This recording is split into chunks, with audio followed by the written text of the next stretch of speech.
Cette actualité vous est présentée en collaboration avec Cryptost Research. Ayez un temps d'avance sur le marché crypto en rejoignant notre communauté premium.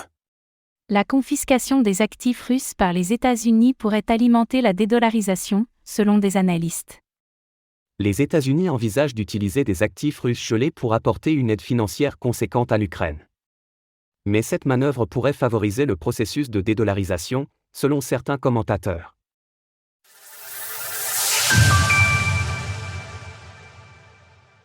Les États-Unis envisagent d'utiliser les actifs russes gelés. La guerre en Ukraine a fait naître des questionnements relativement nouveaux en termes d'actions punitives et d'ingérence.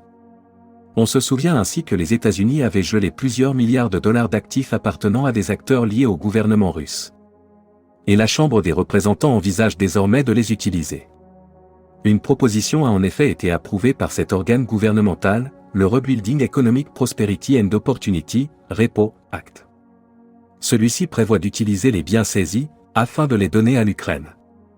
Une loi pour autoriser le secrétaire d'État à fournir de l'assistance additionnelle à l'Ukraine, en utilisant des actifs confisqués à la Banque centrale de la Fédération russe, ainsi que d'autres actifs souverains.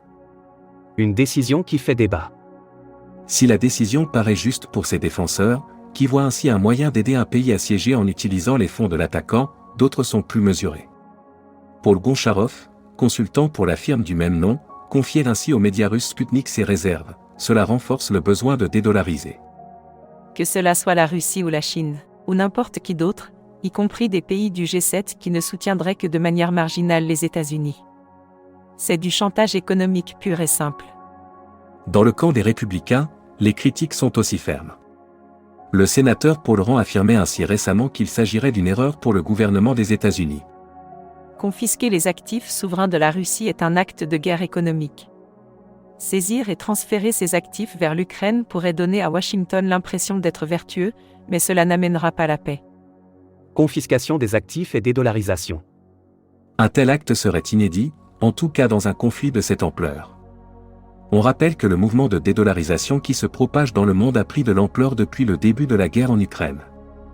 Les sanctions américaines ont en effet montré que les pays dont l'économie repose en partie sur le dollar pouvaient être soumis à une batterie de mesures punitives. Depuis, de nombreux gouvernements, en particulier dans le groupement BRIC+, ont lancé des appels à se détacher du système dollar. Au-delà de ces considérations, l'utilisation d'actifs gelés peut également être considérée comme un acte de guerre ouverte, un positionnement que souhaitent éviter les États-Unis. La même problématique se pose au niveau européen, où le débat fait également rage sur l'utilisation des fonds gelés par l'Union européenne. C'est donc un épineux sujet pour Washington, qui voit d'un côté l'intérêt de réutiliser ces fonds pour accélérer l'issue de la guerre, mais qui de l'autre ne souhaite pas fragiliser davantage un dollar en difficulté ces dernières années.